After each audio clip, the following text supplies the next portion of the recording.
the mosses have to teach us about how we might live well. Living well means persisting and being here to enjoy this amazing planet for all of that time when most beings have gone extinct, but the mosses have not.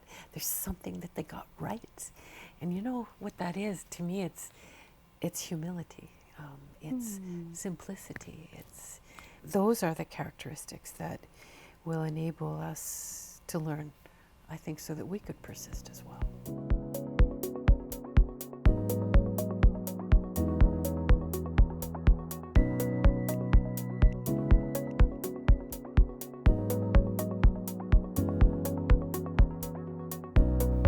Bojo, aloha mai kako, o Brandy Nalani McDougall ko'uinoa, Brandy Nalani McDougall Indigenous, Associate Professor of American Studies at the University of Hawaii at Manoa, and Director of the Manoa Center for the Humanities and Civic Engagement. Our guest today is Robin Wall Kimmerer, an enrolled member of the Citizen Potawatomi Nation, a SUNY Distinguished Teaching Professor of Environmental Biology, and the founder and director of the Center for Native Peoples and the Environment, whose mission is to create programs which draw on the wisdom of both Indigenous and scientific knowledge for our shared goals of sustainability. Dr. Robin Wall Kimmerer is the author of 2 brilliant books, Braiding Sweetgrass, Indigenous Wisdom, Scientific Knowledge, and the Teachings of Plants, and Gathering Moss, a Natural and Cultural History of Mosses. Braiding Sweetgrass was adapted for young adults by Monique Gray Smith in 2022 to reinforce among younger readers how wider ecological understanding stems from listening to the Earth's oldest teachers, the plants all around us. Last year, she was given the honor of being named a MacArthur Fellow. Bojo Ninikan, Robin. Aloha, e ku'uho aloha. It's a tremendous honor to have you with us here today, and welcome to Manoa. Thank you. Mahalo for that wonderful introduction. I am so honored to be in your presence in this wonderful community and to have a good chat today. Oh, looking forward to it. So first, Robin, your books, brilliant, as I mentioned before. Gathering Moss and Braiding Sweetgrass. They do such beautiful, generous, and moving work to emphasize relationships built on reciprocity between plants and humans. But I gather that knowledge comes from both your upbringing as a Potawatomi person, your mother's work, also as a scientist, as well as being a leader in the field of ethnobotany. What led you to enter that field, and what was your experience as an Indigenous person studying ethnobotany? You know, I had the great good fortune to grow up on the land where my companions, my teachers were all the plants.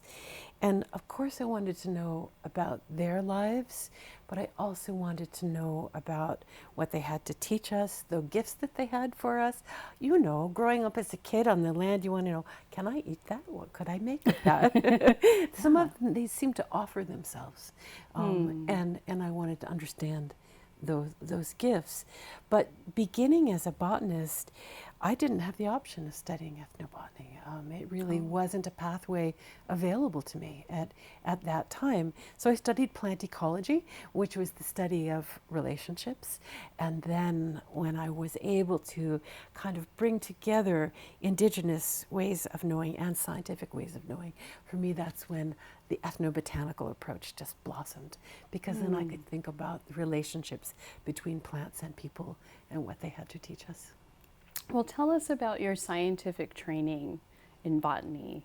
When did you first start to think you had a special perspective to bring to the field? You know, when I first began studying botany and ecology, there was no room for traditional ecological knowledge. It was all physiology, anatomy, and taxonomy, which I also have to say I loved.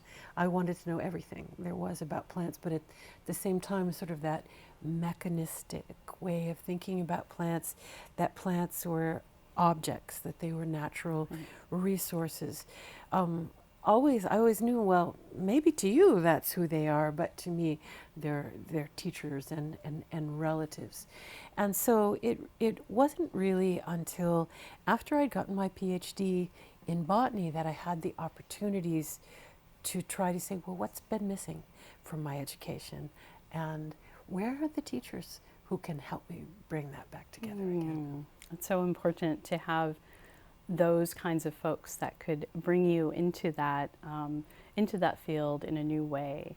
But I imagine there were also storytellers that surrounded you as well, that enabled you to kind of go on that pathway in the way that you wanted, and the way that you have recently. Right? Yeah, and always that respect for plants as persons, not as objects, not as little photosynthetic machines, but as givers, and storytellers themselves. You know, when you look at plants, you think, well, you know, we can't hear the story that they're telling us, but you watch the way they interact and move through the seasons, and you just know they're telling you a story in slow motion. So the plants were important, as well as human storytellers too. Yeah, that's beautiful.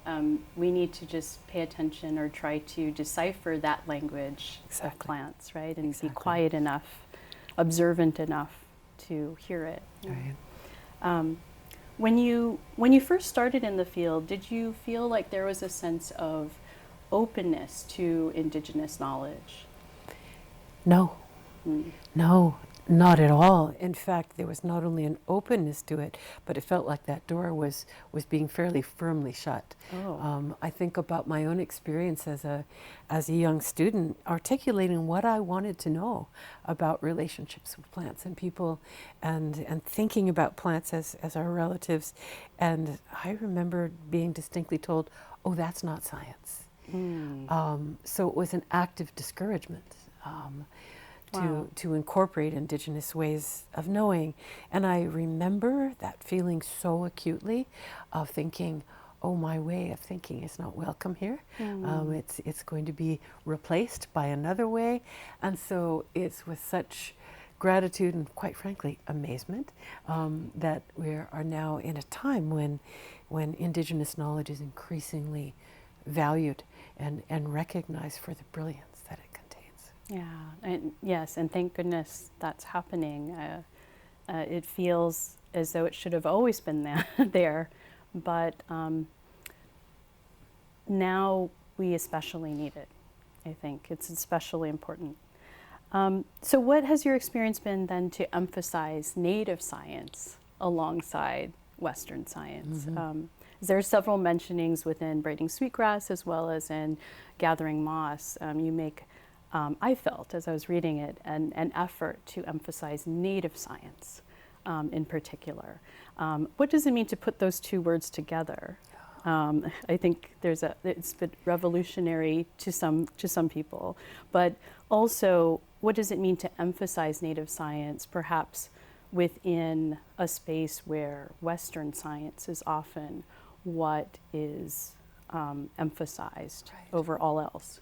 Over all else, that's really been the thing, is that for the longest time, it's as if our education, our research, or scientific institutions have been looking at the world through just one lens, the lens of Western science, as if there was no other lens, forgetting that our people have always been scientists.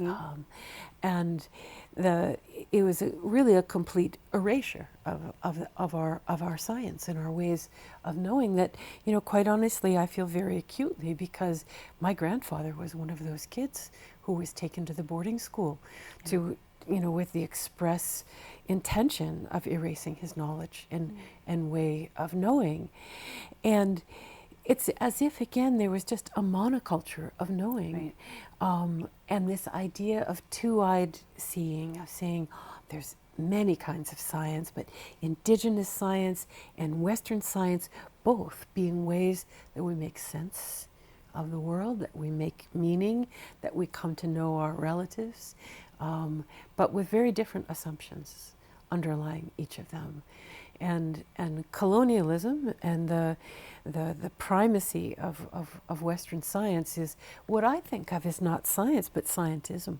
To say that Western science is the only way to truth. Yes.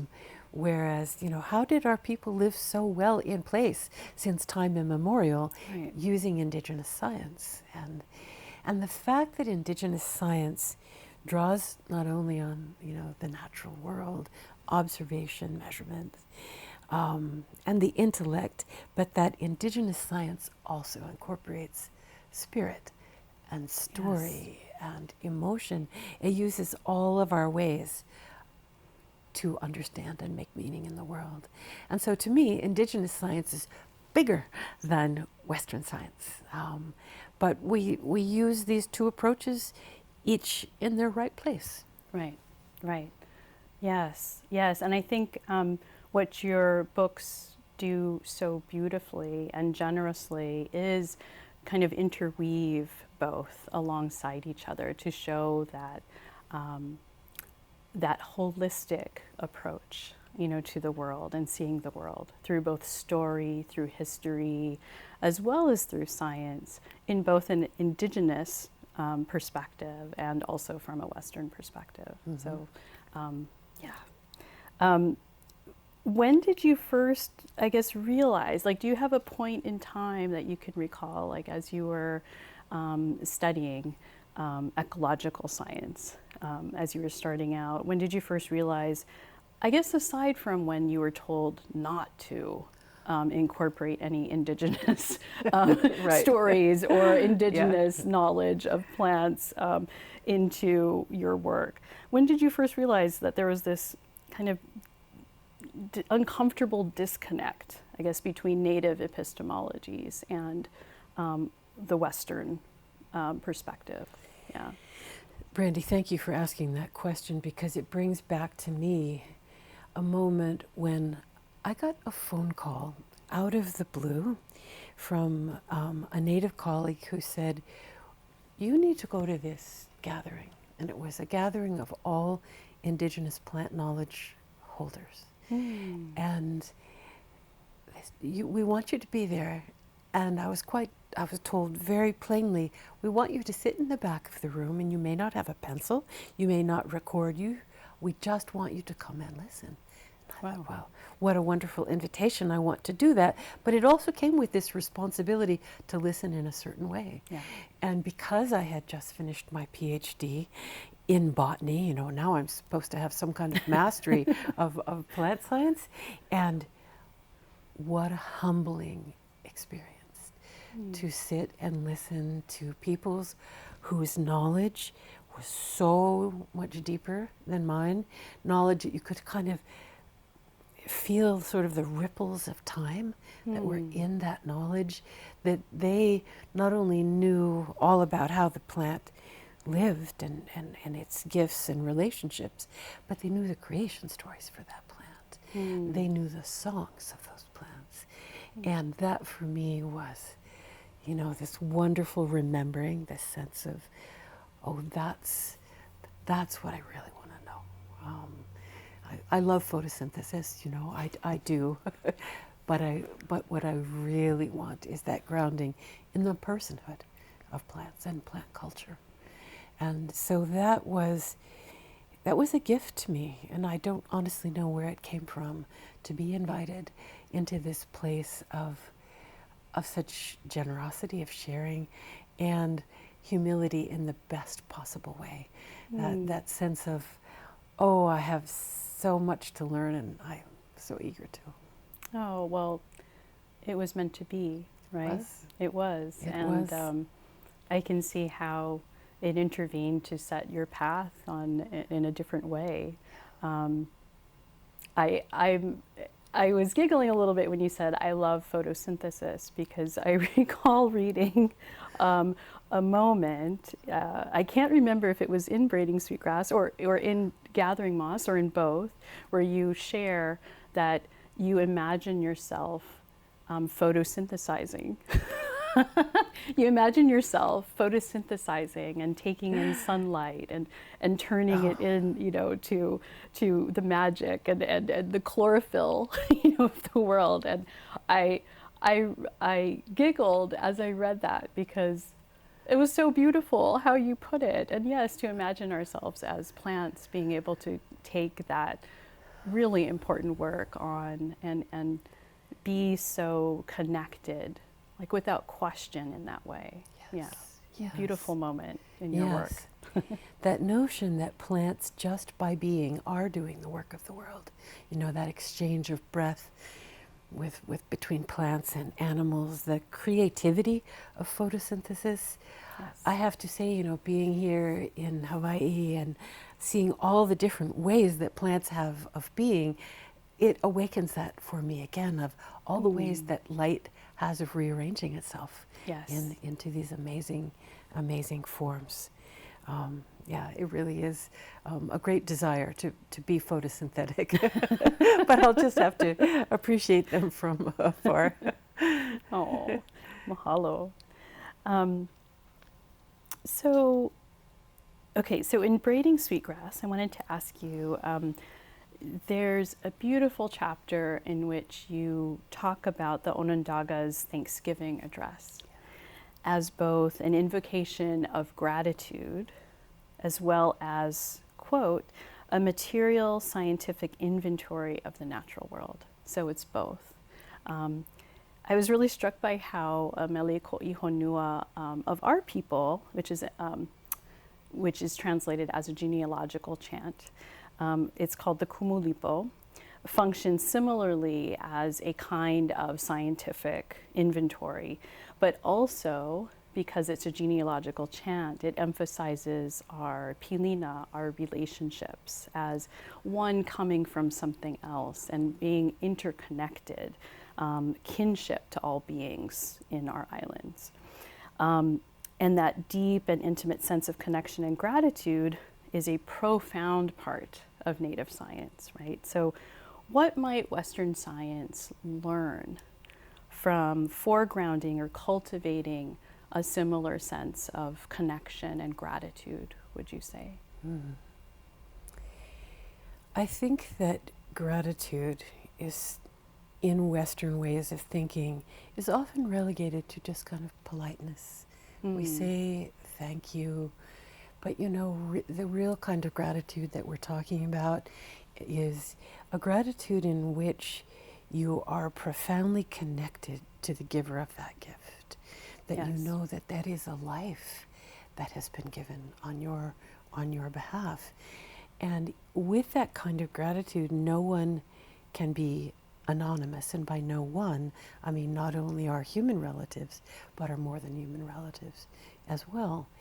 And that respect for personhood, the respect for the generativity and the generosity of our relatives is something that I think Western science could really benefit from, because in that gratitude, the giver of that gift is not a thing. Right. That giver of that gift, you can't say, this is a natural resource. You say, this is a person, a really wise person who is generously providing for me. And so it's that coupling of compassion and ethics and, as you said, kinship, that we, in Western science, we very specifically try to cut that off from the way that we do research. And there's good reason for that. But we need to bring it back into our decision making, back into our daily lives, and not amputate that part of ourselves. Yes, and to show gratitude isn't only, is recognizing the personhood of the person who's giving the gift, right? But it's also to truly honor that gift, to feel its value in that way too, that it's not, I think there's also a way at times within Western culture that if we're given something for free, we think of it, or our minds sort of imply or kind of take it as something that's of little value, right? And so there's a sense in which perhaps, you know, capitalism is at play here, where we think about, we equate a gift, which is freely given, with something that we can take for granted, right? But your work is really reinforcing how, no, it's not that. And Indigenous knowledge and incorporating that into our relationship with plants and with the land and with water. Actually, these are the most precious. Like, these gifts are the most precious, the most valuable, and we need to learn that again. Yeah. And to recognize that our very existence is contingent upon those gifts. That we literally cannot live without the gifts Right. of our relatives. And I think another piece of the power of gratitude is that we as human people know what to do when we're given a gift, right? You know, someone gives us a gift, we say thank you, but almost immediately you want to say, oh, what can I give you? Yes. And so that reciprocity feels very organic. As human people, we want to do that, and we're good at doing it with one another. But in the Indigenous worldview, we expand that beyond the boundary of our own species, Right. to be in reciprocity with our more than human relatives as well. Yeah. And to me, that's the doorway. That's the power of gratitude, is that it opens that doorway to reciprocity and say, well, what's my gift? What could I give to you? That's really beautiful. Miigwech for that. I wanted to turn now to your work with the Center for Native Peoples and the Environment.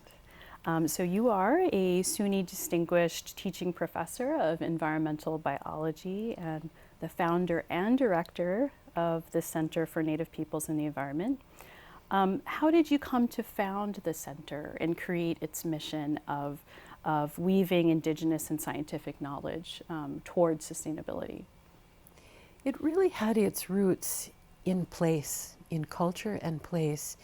I teach in Syracuse, New York, what is now called Syracuse, New York, which is the center of the Haudenosaunee Confederacy and Onondaga Nation as the Central Fire Council of the Haudenosaunee. And here we are embedded in this landscape, which is informed by Indigenous science, Indigenous knowledge. And then at the university, we have all of the Western science, right? There was no dialogue between those. There was no recognition of the knowledge and the knowledge holders of the place on which our university was built. And here we are both trying to care for land. That's the mission of my college, a college of environmental science and forestry. And yet they were completely ignoring the knowledge of land care of the Haudenosaunee Confederacy, on whose lands we stand. And so that failure was something that was germinal to the Center for Native Peoples in the Environment, to say, how could we bring both of these ways of knowing together, particularly in this landscape, because it's a landscape which is a sacred landscape of the Haudenosaunee, and it is also a landscape that has been so damaged by industrial ethos. And the Indigenous ways of thinking are, to me, kind of the medicine that heals land after that kind of, and prevents, I hope, that kind of devastation. So it seemed to me that we needed both of those things. And that was really the impetus. It arose out of the place. And the two kinds of knowledge which were just in the air there, and yet they weren't talking. Yeah, so you see the center as creating that space for them to come together. Absolutely. And perhaps for Western science to be better informed in many ways about how to care for land. Absolutely. Right, and how to care for the Indigenous communities, the Indigenous nations that have cared for that land as well. That's right. Yeah. And also that in my university, we train the bulk of what would we call natural resource managers and environmental scientists in the region, certainly in that part of the country. And it seemed really important to me that we did not graduate a natural resource manager or forester who didn't know about treaty rights. That's so important. I mean, they're going to be working Yes. for the Forest Service, for Yes. the BLM, and they need to know Indigenous ways, Indigenous law, and treaty, and otherwise they're going to be a barrier. And not an ally. So part of our work is absolutely lifting up Indigenous science, lifting up Indigenous scholars, but also cultivating allies with enough awareness and engagement with an Indigenous worldview that they can be good allies. Oh, I think, yes, that's brilliant. I think it's so important and so needed because often Indigenous peoples, Indigenous nationhood is treated as something that is completely political or seen as political only. And even when we assert claims over our land or try to protect our land in different ways, there are ways in which that also is treated as political and not necessarily as environmental, you know. Yes. So I love that you're also emphasizing that it's the political and the environmental that also need to be taken into account here, right? Absolutely. Yeah, mahalo. So what kind of work, or what kind of programs does the center foster as part of its offerings? Well, we're trying to be very holistic. We began with outreach to Indigenous nations to say, well, as an institution of Western science, how might we work together for environmental problem solving in place? When we're trying to clean up Onondaga Lake, shouldn't Onondaga knowledge be part of that cleanup? So that's sort of where it began. But then we developed a whole curriculum, a minor curriculum. So now our students can minor in Native peoples and the environment. It's very exciting. It's That's so beautiful. So many students becoming engaged, and we have built the community to be open enough to these ideas now that the state of New York's Department of Environmental Conservation, which I'll say had, let's say, a historically rocky relationship with Indigenous nations in what is now called New York State, we now work together to say, how would we create a shared research agenda?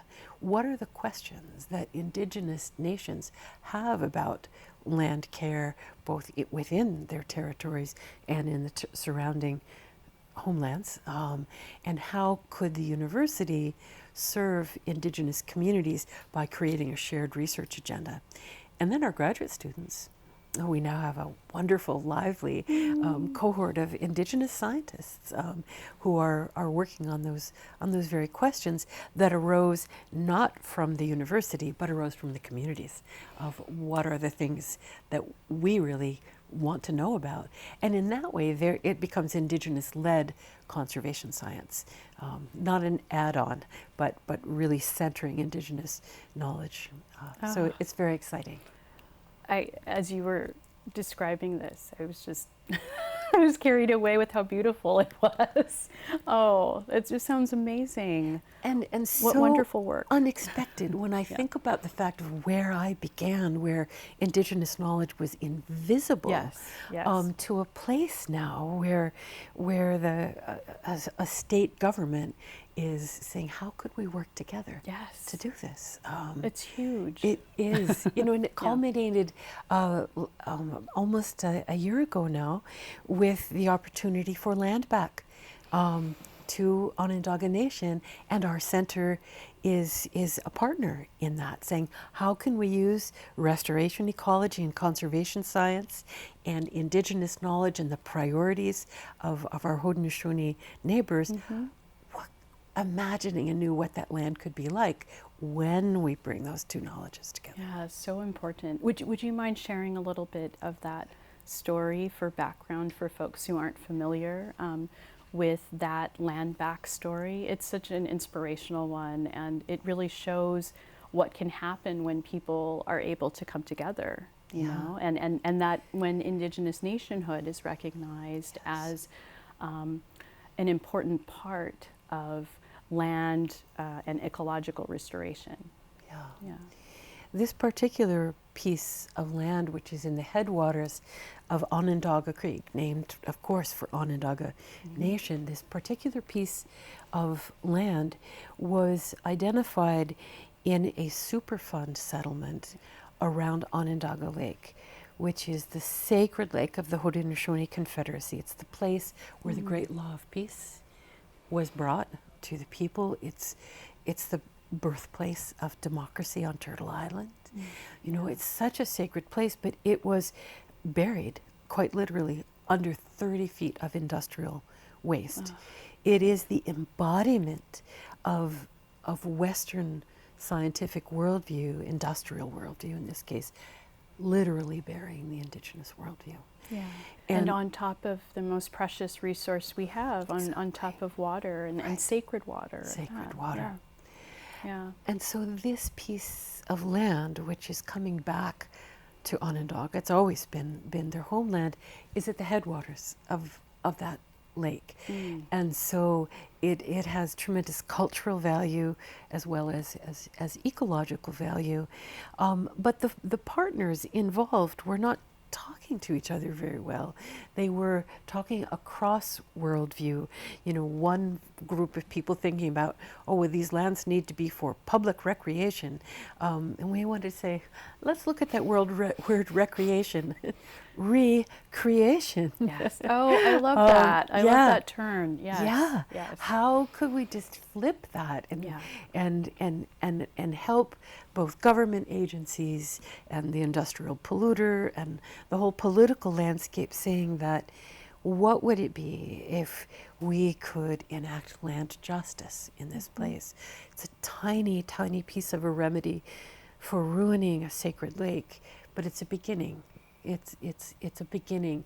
And so the land back, the return of more than 1,000 acres at the headwaters of the creek that feeds that sacred lake is such a powerful beginning place. It feels like the headwaters not only of the creek, but of the movement for land back.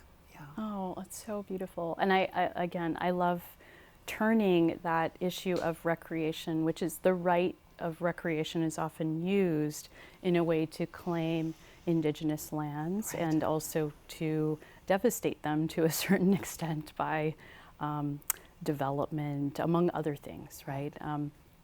But I love turning it to, what if we thought of it as recreation instead? And we go back to what it is originally supposed to be, and think about ecological restoration as something that we need to prioritize over, I don't know, going out on a boat every now and then with your family. Right. You know, yeah. Well, and you know, so many of those laws are written that the public lands need to be used for public benefit. Right. And that was one of the stumbling blocks in this land back. Interesting. Was that, well, where's the public benefit in returning land to an Indigenous nation? Right. And so we wanted to take a deep breath. Yes, it's Indigenous people trying to assert special rights again. Exactly. Right. We had to unpack that whole thing and to try to make the case, which it's where storytelling comes in, you know, it's where language comes in, that isn't justice a public good? Isn't justice public benefit? Yes. There are lots of places where you can go hiking and hunting and fishing. Yes. But this is a place that allows us to heal and to make justice. And we're successful in rallying people around the idea of land justice and land back as a public good. I love that. Yeah. I'm so inspired by that. Yeah. Thank you so much for sharing that story. And I think even just hearing that gives my own, Hawaiian heart, the sense of hope for any number of places here where sometimes it can feel, as we fight for justice over our own lands or look to protect our own lands, it can feel as though you're, speaking to a wall that's not open to anything that you have to offer or share. But the sense that, this was possible somewhere else gives that space of hope, I think. So mahalo for that. Yeah. I'm going to shift over to gathering moss. So beautiful, loving book, at times quite sexy. In its writing. Those mosses. Yes, you'll know what I mean if you read Gathering Moss. So yeah, the writing is quite sexy at times, and it weaves the scientific with Indigenous knowledge as well as personal family stories. And from an Indigenous perspective, telling the story of moss and our human relationship with moss would require one to share oral histories, right? But that's not necessarily the case in maybe perhaps if a non-Indigenous person had written a book about moss, right? What do the oral histories and your personal relationship with moss, what did that achieve, do you think, through that first book? And because it was also your first book, was there any were there any challenges to you incorporating those personal histories and your own Potawatomi relationship with moss in writing that?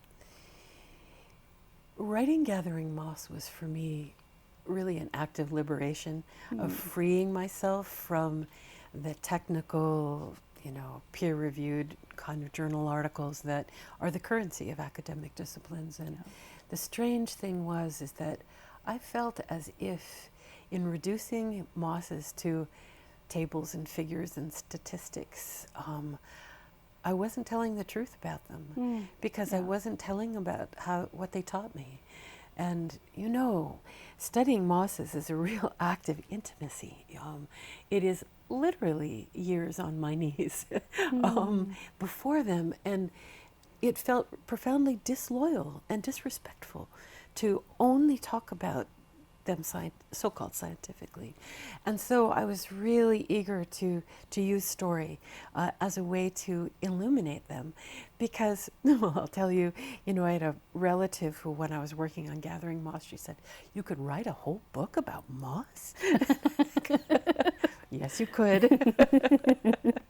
Because they're so full of stories, and they're everywhere. And really what mosses ask of us is to slow down and pay attention to those beings who are all around us, all of our relatives. And in Potawatomi language, one of the words for moss is that it means the blanket of the earth. And another way of talking about mosses is it literally means the earth. And so that's pretty encompassing, right? Yes. So being on your knees and really looking carefully, what could we learn about the earth from the mosses as storytellers? I think also of the fact that mosses are the most ancient of beings. Mosses have been here since life came out on land. They have endured every single climate change that has ever happened on this planet. And when you look at a contemporary moss and you look at a fossilized moss, they're almost the same. They have a combination that has endured for 400 million years. Shouldn't we be paying attention to that? I call that ancient knowledge. And so what do the mosses have to teach us about how we might live well in a way that living well means persisting, and being here to enjoy this amazing planet for all of that time when most beings have gone extinct, but the Yes. mosses have not. There's something that they got right. And you know what that is? To me, it's humility. It's simplicity. It's and those are the characteristics that will enable us to learn, I think, so that we could persist as well. That's so beautiful. I was reminded in thinking about gathering moss. So years ago now, I was with a group of people who were welcomed to Kilauea, the volcano, by Kekuhi Keali Kanakaole. And as we stepped off the road onto the ground near Hale Ma'u, which is near the crater, she made it a point to tell us, and very sternly, you be careful not to step on any people. And she pointed, down below. And, she gestured to all the moss and the rocks, like everything down below. And so as we were, just kind of stumbling out of the bus that we were in and kind of going onto this ground, all of a sudden we were alert to the people below us and how we needed to be so careful. So that will always stay with me. So moss as a person, as a being that can be easily overlooked or even taken for granted. But we need to respect its personhood and the important work it does, in our world.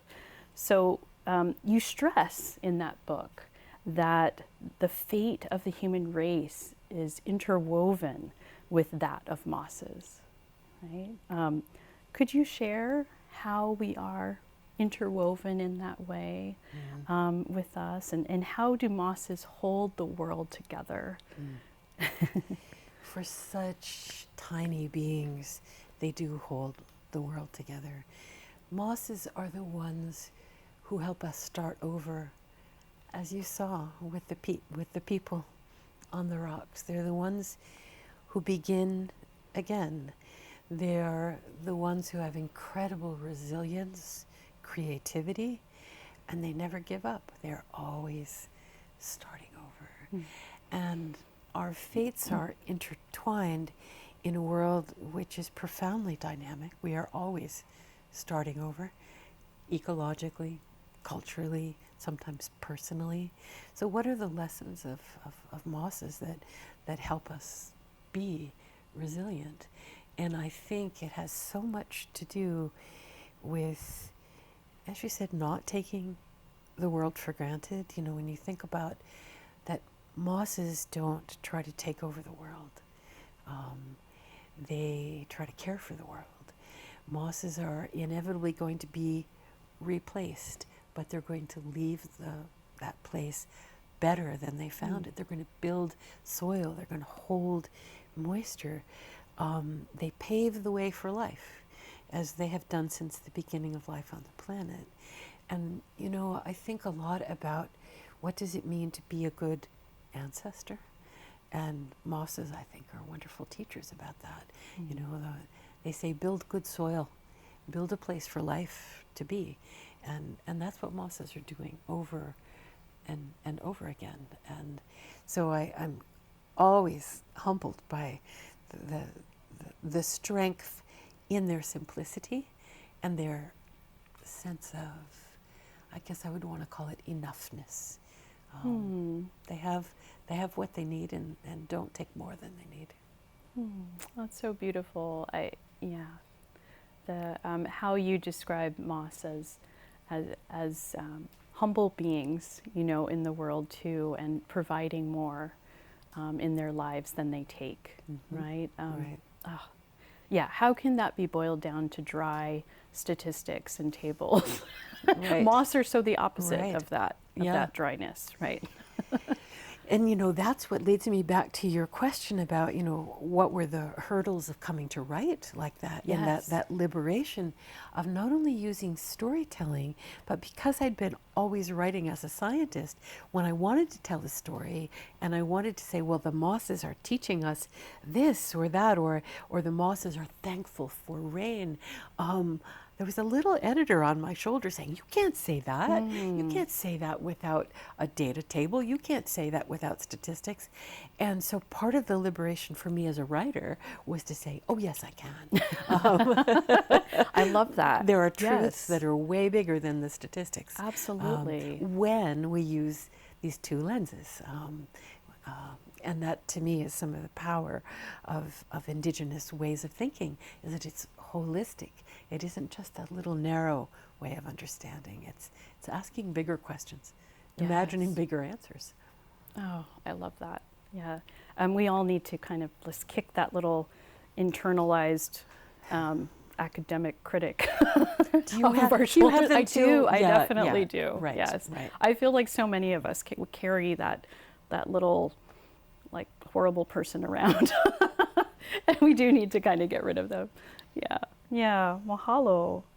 I have several, so there's so much about braiding Sweetgrass, this beautiful book by Robin as well, that I'd like to ask. But one of the, so my background is actually in studying our creation stories and the ways in which our contemporary literatures make kauna references to them. So hidden meanings that we're intended to find as the audience. You know, so looking in our contemporary work, you can find these more subtle like references to our creation stories, and show how they continue to have important meaning for us as contemporary people.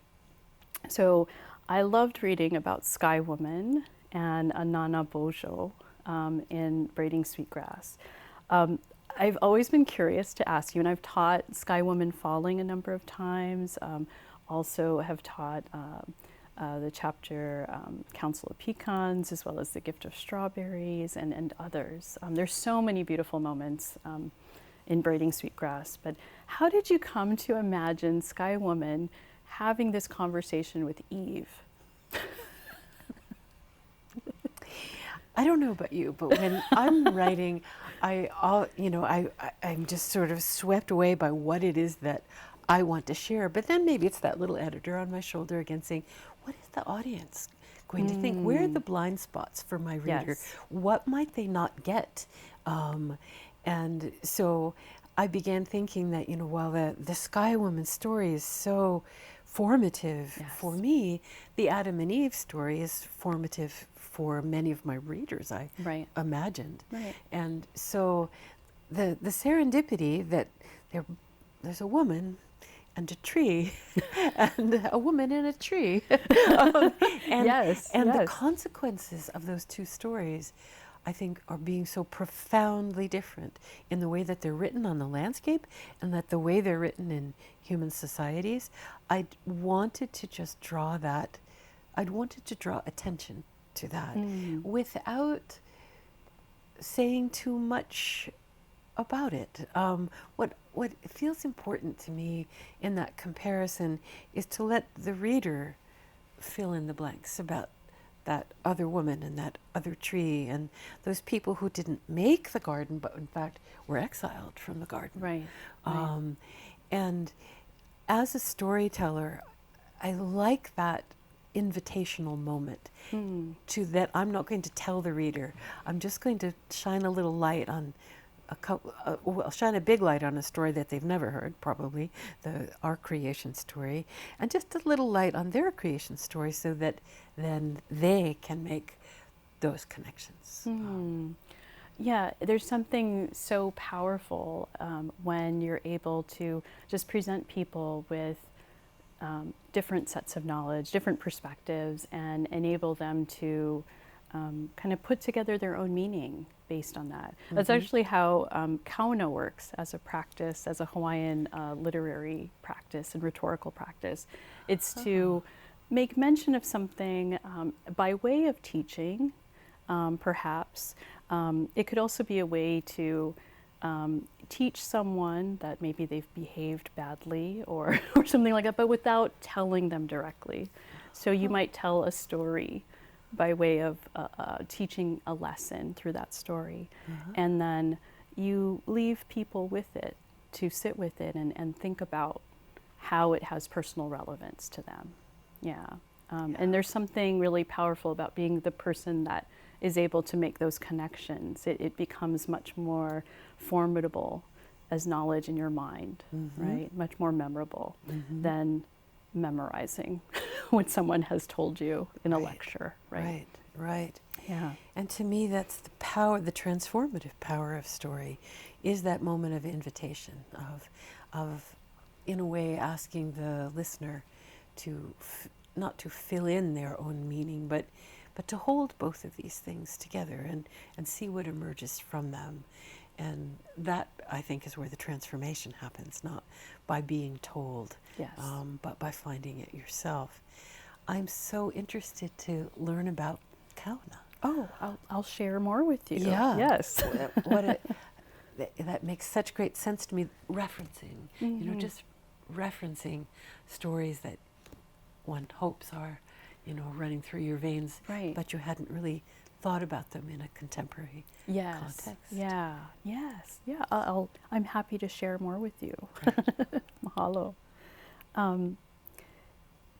So you have this moment in that same chapter in Sky Woman Falling, where you talk about how you have a print of Bruce King's beautiful work, Moment in Flight, and how it was hung in a lab that you do work in.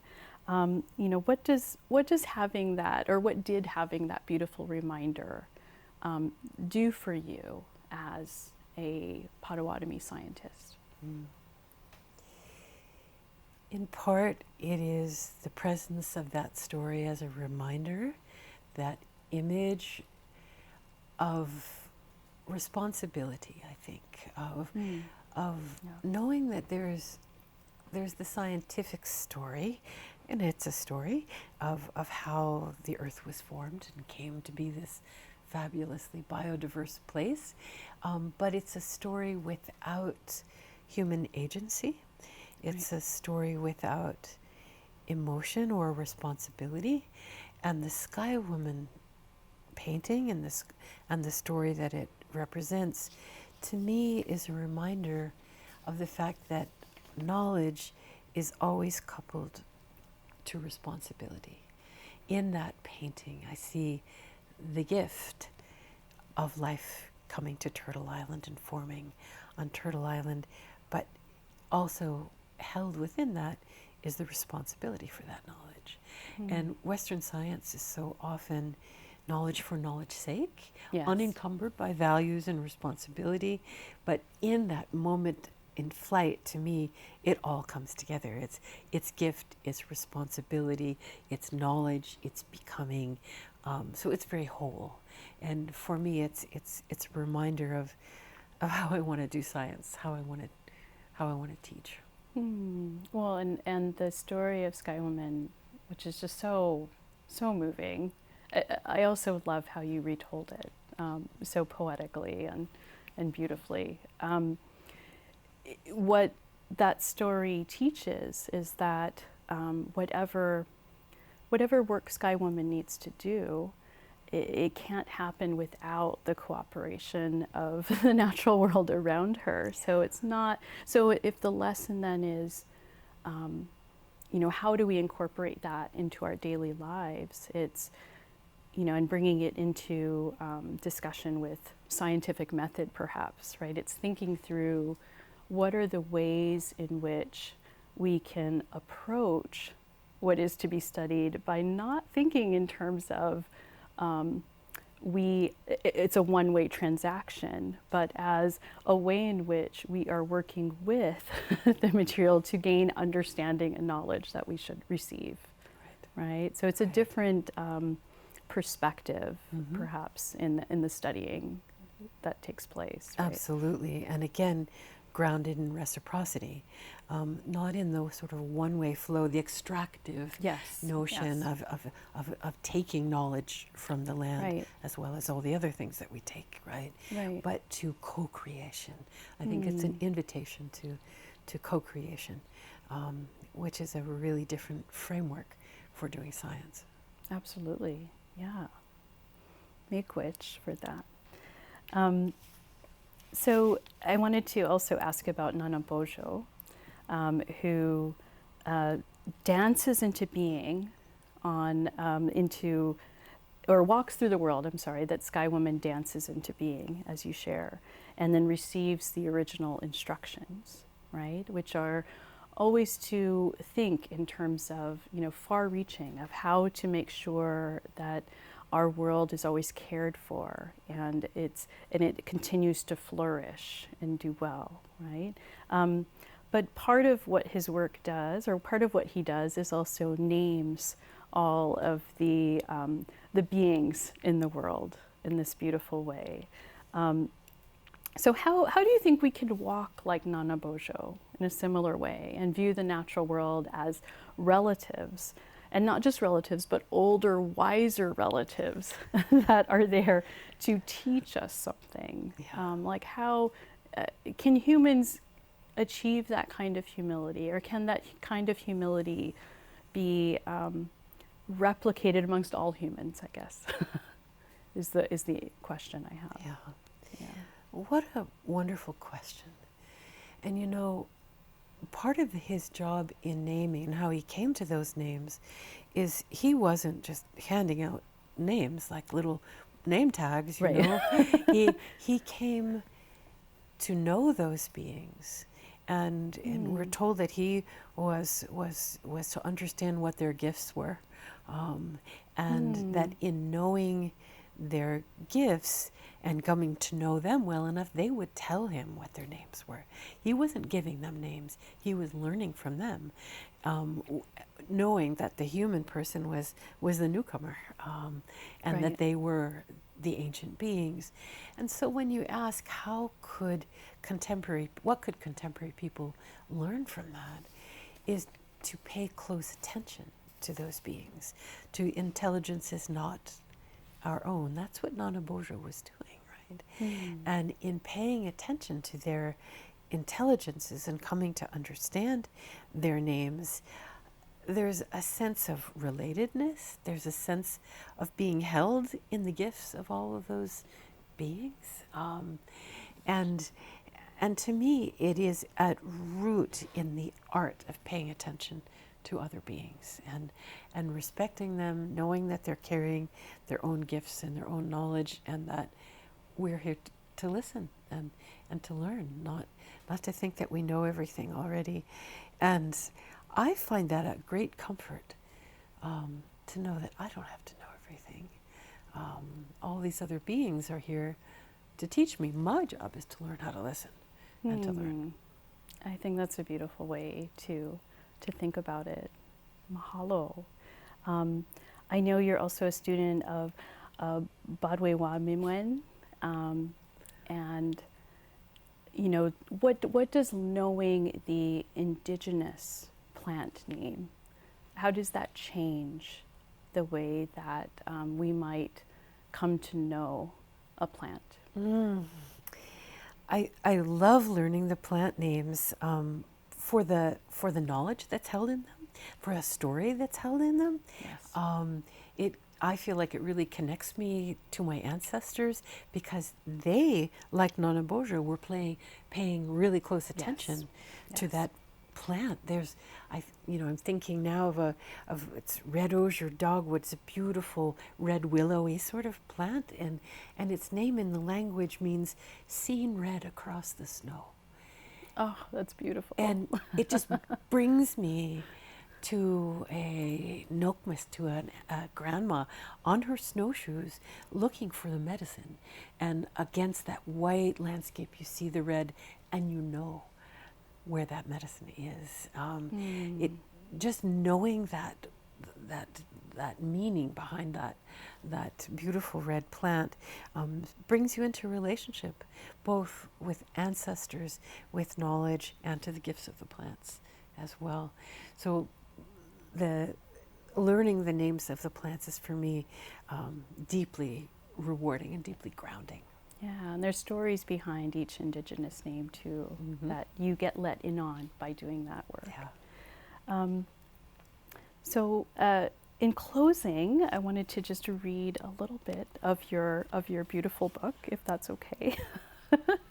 I don't know. I'm sure it feels a little strange to have someone else reading your book in front of you, but I couldn't help myself because I feel like if I say these words, then maybe they're sort of mine too, in a way, and they're so beautiful, Robin. Really.